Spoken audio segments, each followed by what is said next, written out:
السلام علیکم ورحمۃ اللہ۔ بھائی نے سوال کیا ہے، اگر کوئی جانور قربانی کے لیے رکھا ہو تو بعد میں کوئی چوٹ آ جائے اس جانور کو، تو وہ قربانی لگ جائے گا یا پھر اس کے متبادل اور کسی جانور کی قربانی کرنی پڑے گی؟ دیکھیے، نبی کریم صلی اللہ علیہ وسلم نے 4 ایسے عیوب بیان کیے ہیں کہ جن کی موجودگی میں جانور قربانی کے لیے جائز نہیں ہے۔ سنن نبی داود میں، جامع ترمذی وغیرہ میں اور دوسری کتب میں صحیح سند کے ساتھ حدیث ہے، اربعن لا تجوز فی الضحایا۔ آپ نے فرمایا 4 ایسے جانور ہیں جو قربانیوں میں جائز نہیں ہیں، لا تجوز جائز نہیں ہیں، فی الضحایا قربانی کے جانوروں میں سے۔ نمبر 1، العوراء البین عورها، ایسا بھینگا جانور جس کا بھینگا پن بالکل ظاہر اور واضح ہو۔ اس کے بعد رسول اللہ صلی اللہ علیہ وسلم نے فرمایا کہ الارجاء البین ضلعها، ایسا لنگڑا جانور جس کا لنگڑا پن بالکل واضح ہے۔ اور آپ نے فرمایا المریضۃ البین مرضها، ایسا بیمار جانور جس کی بیماری واضح ہے۔ اور اس کے بعد رسول اللہ صلی اللہ علیہ وسلم نے فرمایا کہ ایسا کمزور لاغر بوڑھا جانور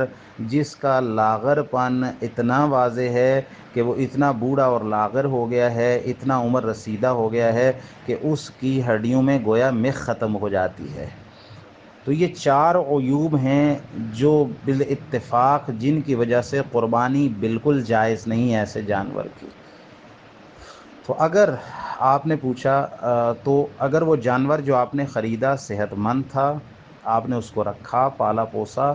تو چوٹ لگنے سے اگر اس میں کوئی لنگڑا پن آ گیا ہے جس کی وجہ سے اس کا لنگڑا پن ظاہر ہو گیا ہے، یا اس کی ٹانگ ٹوٹ گئی ہے،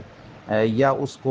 کا کھر ٹوٹ گیا ہے جس کی وجہ سے وہ چلتا ہے تو واضح لنگڑا کے چلتا ہے، یعنی چھوٹی موٹی چوٹ ہو کہ اس کو چوٹ لگی، آپ نے اس کی فرسٹ ایڈ کی، وہ ٹھیک ہو گیا، اور تھوڑا بہت اس میں لنگڑا پن ہے لیکن واضح لنگڑا پن نہیں ہے، یعنی وہ جانور عیب دار معلوم نہیں ہوتا، تو ایسا جانور اگر چوٹ لگنے کے بعد اس میں عیب واضح نہیں ہوتا، یعنی اس کی آنکھ پہ چوٹ لگی، اگر اس کی آنکھ ضائع ہو جاتی ہے یا آنکھ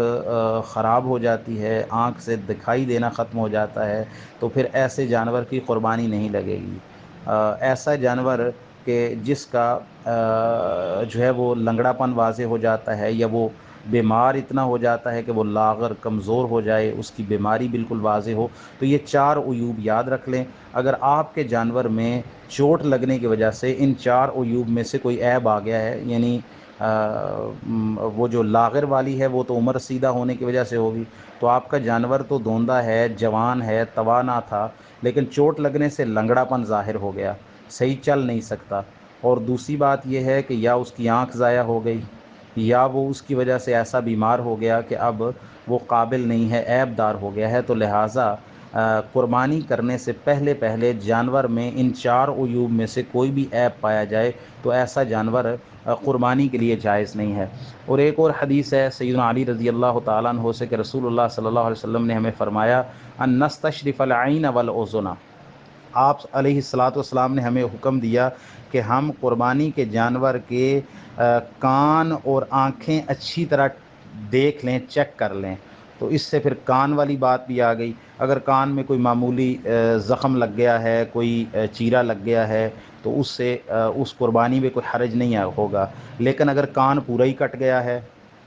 تو لہٰذا پھر ایسے جانور کو قربانی میں نہیں دیا جا سکتا۔ اگر کوئی سینگ وغیرہ تھوڑا بہت ٹوٹ گیا ہے تو اس سے کوئی فرق نہیں پڑے گا، لیکن اسی طرح اس کی دم کٹ گئی ہے تو اس سے بھی قربانی کے